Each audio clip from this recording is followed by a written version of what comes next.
పుట్టు పూర్వము మేము గ్రామ దేవతలే వన దేవతలైన పూజించుకొని ఉండేటప్పటికి రాయికి మొక్కడం ఇది మొక్కడం అనేసి ఆ పాస్టర్లు అందరూ కూడా వచ్చి మతాలు మార్చారు. 5 సంవత్సరాలుగా నేను పాస్టర్ చేశాను. నేను అన్యులు పెళ్లి కూడా చేసుకున్నాను. క్రైస్తవ మ్యారేజ్ చేసుకున్నాను. 2 పెళ్లిళ్ళు. నర్సీపట్నం మండలంలో అగ్రహారం ఉండేదండి. అగ్రహారంలో జీతాలు ఇచ్చేవారు. మీకు సైకిల్ ఇచ్చేవారు. పూర్వం ఈయన క్రిస్టియన్. ఈయన వెనక రావడమే కాకుండా 150 మంది క్రైస్తవులు వెనక్కి తీసుకొచ్చి జై శ్రీరామ్ జై శ్రీరామ్ జై శ్రీరామ్ జై శ్రీరామ్. నా పేరు తోటరామకృష్ణ, హిందూ నేషన్ ఫౌండేషన్. పూర్వం ఈయన క్రిస్టియన్, ప్రస్తుతం శ్రీ దుర్గాంబిక అమ్మవారి దేవాలయంకి అర్చకులు. ఈ దేవాలయం కూడా ఈయనే సొంతగా నిర్మించుకున్నారు.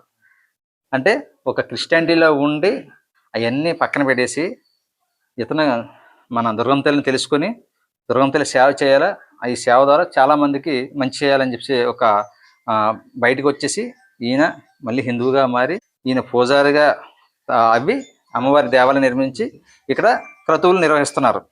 ఈయన వెనక రావడమే కాకుండా ఈ సమక్షంలో 150 మందిని వెనక్కి తీసుకొచ్చారండి. 150 మంది క్రైస్తవులు వెనక్కి తీసుకొచ్చి ఈరోజు ఈ గ్రామంలో క్రైస్తవం లేకుండా ఈ పంచాయతీలో ప్రతి ఒక్కరికి వాళ్ళ కష్ట నష్టాల్లో అమ్మవారి సమక్షాన పూజ చేసి వాళ్ళకి ఎటువంటి ఇబ్బందులు లేకుండా చేస్తున్న గొప్ప శక్తివంతమైన మన గిరిజన పూజారి గారు. ఈయన పేరు సాలపి రాజుబాబు గారు. జై శ్రీరామ్ అండి. జై శ్రీరామ్. అసలు మీరు క్రైస్తవులకు ఎప్పుడు వెళ్ళారు? ఫస్ట్ మన ఈ ఊరి పేరు, మీ పేరు, అడ్రస్ చెప్పండి.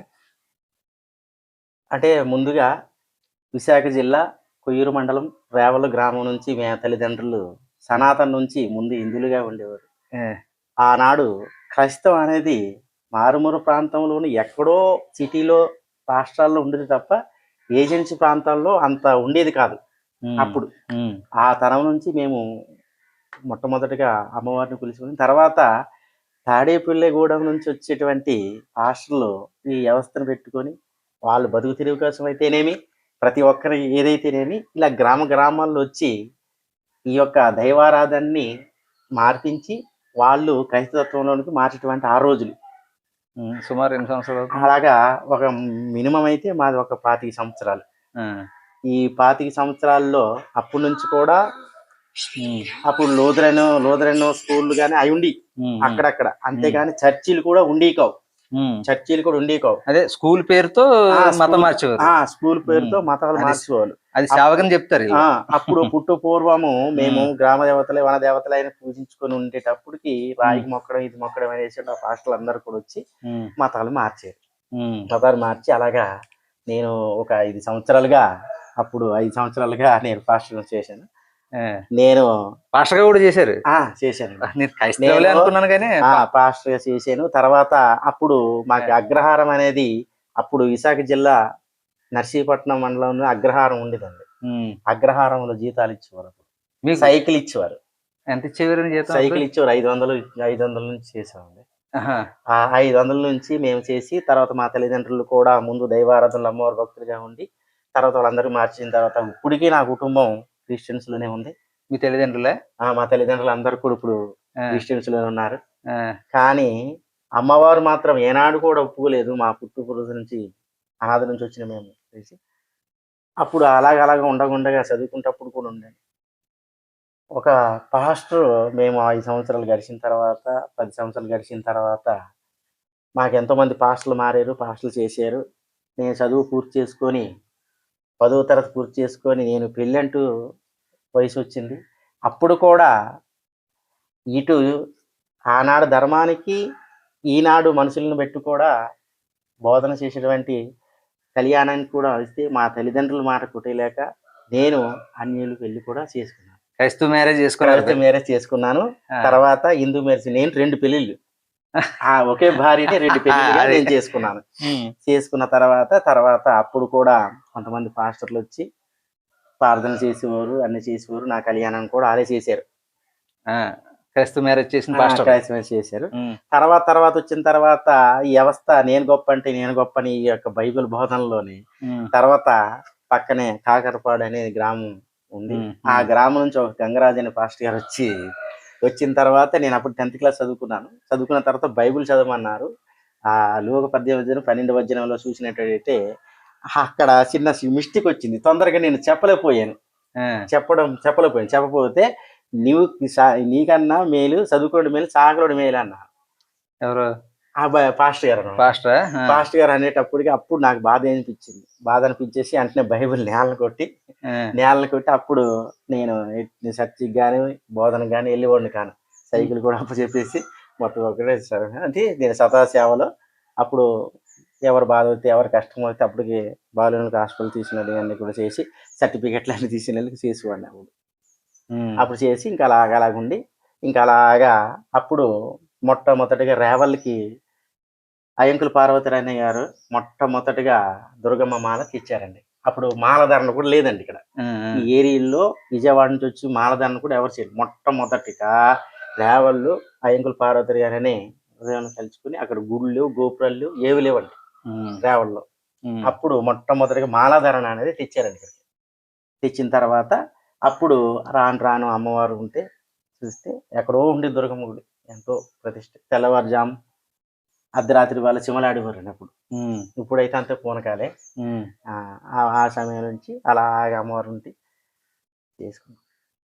ఆ విధంగా నా యొక్క జీవితం ఇలాగ వచ్చి అమ్మవారి జ్ఞానం నుండి చదువుకొని ఈ మాటకి ఏనాడికైనా ఈ చేతుల మీదుగా అమ్మ ఈ చేతుల మీద 10 మందికి సేవ చేయాలి, 10 మంది చేయాలని అదే తపనతో నేను 9 సంవత్సరాలు అప్పుడు ఎక్కడ పడితే అక్కడ విజయదశమికి పూజలు చేసేవారు కానీ విగ్రహాలు పెట్టేవారు కాదండి. పూర్వం నుంచి ఇక్కడ మన దుర్గంతులు నమ్మేవారు. అయితే మాలలో విగ్రహాలు లేవు అంతే. విగ్రహాలు లేవండి. అంటే కొంతమంది అంటున్నారు హిందువులు వేరు గిరిజనులు వేరు అని. ఇదంతా సృష్టిస్తున్నారు వ్యవస్థ. ఈ వ్యవస్థ సృష్టించడం వల్ల ఇలా ఉందండి. అప్పుడు నేను 9 సంవత్సరాలు యథావిధిగా అమ్మవారిని యథావిధిగా 9 నవరాత్రులు చేసి అమ్మవారి ఉపాసకులమై తయారై అప్పుడు మా అమ్మగారికి ఎప్పుడైతే మా అమ్మవారు కాలం చేశారో అప్పుడు నాలో అమ్మవారి కంఠమాల పడ్డదండి. అప్పుడు వరకు మా అమ్మగారు ఇట్టి పరిస్థితుల్లో ఒప్పుకోలేదు. మా అమ్మగారు ఇట్టి పరిస్థితులు ఒప్పుకోకపోతే అప్పుడు ఈ భక్తులు ఇది అందరూ తయారయ్యారు. ఇక్కడ గుడి అక్కడ గుడి రేవల గుడి అందరూ తయారయ్యారు. వాళ్ళు ఎంతో మంది పూజలమై ఎంతో మంది గురులు అయ్యారు. మాలదానం చేసాం. ఇంకా లాభం లేదు, కొన్ని అవస్థలు పాడాయి. ఇంకా రేవల నుంచి ఇక్కడ తీసుకొచ్చింది. ఇక్కడ తీసుకొచ్చి స్వయంగా నేనున్నానని పాక కట్టుకున్నాం ఇక్కడ. అంటే అప్పుడు తూర్పుగోదావరి జిల్లా, విశాఖ జిల్లా తూర్పుగోదావరి ఇచ్చేసాను.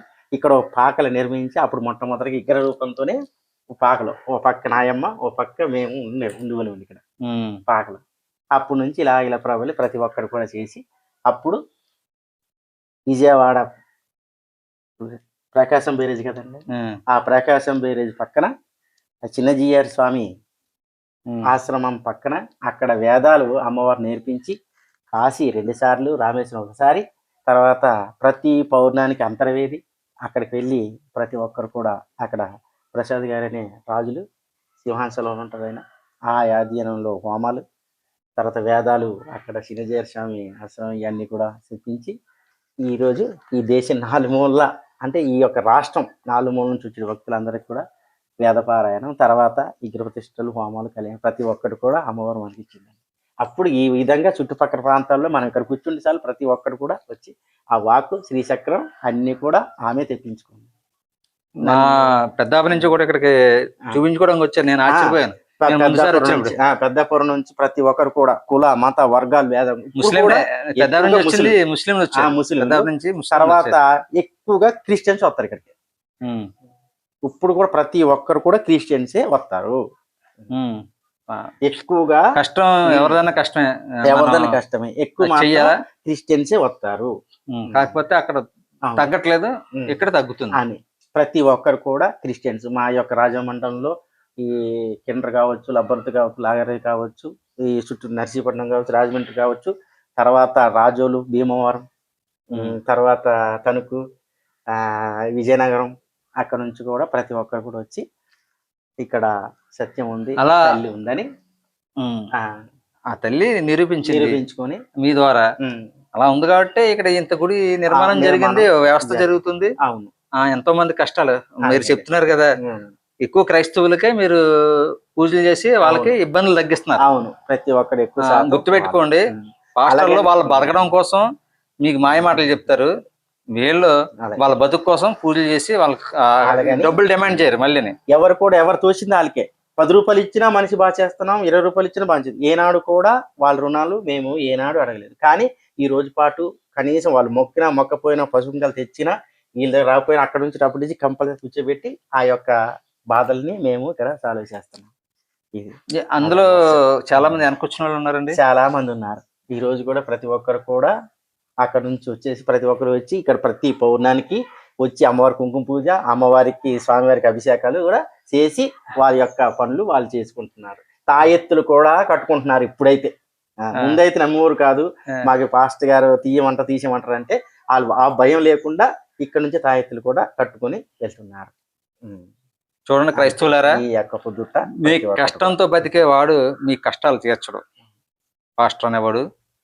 మీరు ఏ దేవుడు నమ్ముకుంటున్నారు అన్నది మీకు కష్టం వచ్చినప్పుడు అటు వెళ్ళిపోతే అటు వెళ్ళినా సరే కష్టాలు తగ్గిపోతే మళ్ళీ ఇటు రావడానికి ఇబ్బంది పడుతున్నారు, అలాంటి ఇబ్బందులు ఏం పడద్దు.